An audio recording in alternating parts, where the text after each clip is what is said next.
बेटे की शादी सारे रिश्तेदारों के सामने धूमधाम से करवाती है मंगम्मा। वहाँ आए उसके सहेलियाँ मंगम्मा से ऐसे कहते हैं, तुम्हारी बहू कितनी सुंदर है। काली वसुधा को देख वो उसका मजाक उड़ाते हैं। हाँ हाँ, कितनी प्यारी लड़की है। वैसे भी मंगम्मा ना सुंदरता को थोड़ी देखती है, ऐसे कहते हैं। अरे हाँ मंगम्मा, तुम्हारी इतनी सुंदर बहू दहेज में कितना लाई है? हाँ, क्या दहेज, काय का दहेज? तुम्हें पता है ना, मैं पैसों को उतना मूल्य नहीं देती, क्योंकि मेरे पास बहुत पैसा है। इसीलिए पैसों को छोड़कर मैं अच्छी घर से अच्छी मन की बहू लाई हूँ।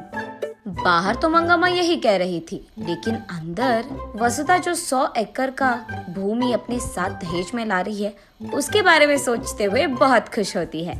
तू तो जल रही है कि मुझे बहुत अच्छी मन की बहू मिली है, ये कहकर मंगम्मा वहाँ से चली जाती है। कुछ दिन बाद मंगम्मा की सहेलियाँ वहाँ आते हैं। अरे रे, क्या हुआ मंगम्मा, इतनी अच्छी मन की बहू को इतना उल्टा सीधा कह रही हो? ऐसा क्या हो गया? हाँ, अच्छे मन को क्या खा जाऊंगी मैं? इसके बाप ने मुझे वचन दिया था कि वो 100 एकड़ का भूमि देगा मुझे, लेकिन शादी के बाद तो उसने सिर्फ 50 एकड़ दिया है, कुत्ता कहीं का। और मैं यहाँ सपने बुन रही कि इसके लाए हुए 100 एकड़ से मैं इस गांव का जमींदार बन जाऊंगी, लेकिन जैसे मैंने सोचा वैसे कुछ नहीं हुआ। ऐसे वो अपने सहेलियों के साथ उसका पूरा गुस्सा कह देती है।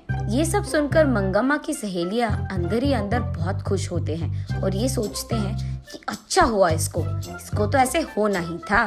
लेकिन बाहर तो वो ऐसे कहते हैं, अरे रे मंगम्मा, चलो जो हो गया सो हो गया। वैसे इतनी अच्छी मन की भोली बहू और इतनी सुंदर बहू पाने के लिए ना लिखा होना चाहिए तुम्हारे जैसे।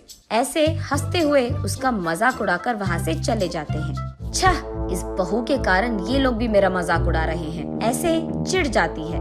उसके कुछ दिन बाद मंगम्मा की एक रिश्तेदार उसके घर आती है।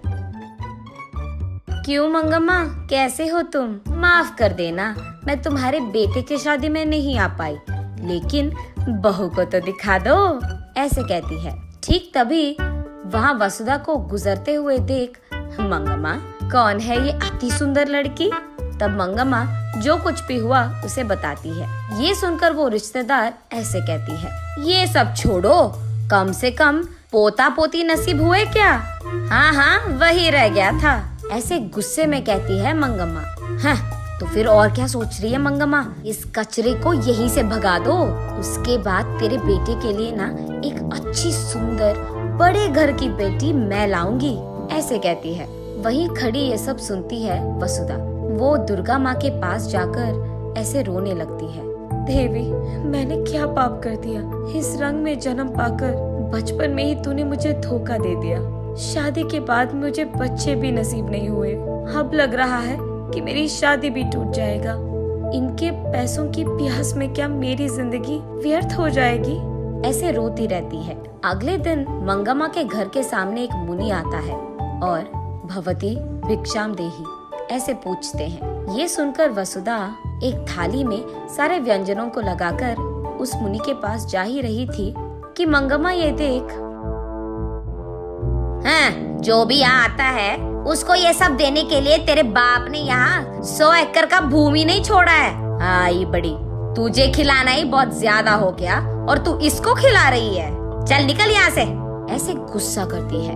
हाथ में थाली वहीं पे छोड़कर, माफ कीजिए स्वामी, और उसके बाद कुछ और कहने ही वाली थी कि मुनि, मुझे सब पता है बेटी, तुम फिक्र मत करो, मनोवांछा फल सिद्धिरस्तु, ये आशीर्वाद देकर वो वहाँ से चले जाते हैं। अगले ही दिन जब वसुधा सुबह उठकर आईने में अपने आप को देखती है तो वो चौंक जाती है, क्योंकि वो सफेद और बहुत सुंदर बन जाती है। ये देख वो खुशी खुशी बाहर आती है। वहीं बैठे मंगम्मा और उसके सहेलियां वसुधा को देख चौंक जाते हैं। इतने में ही वसुधा बेहोश होकर नीचे गिर जाती है।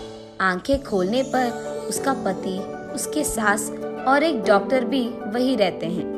कंग्रेट्स, तुम अब माँ बनने वाली हो।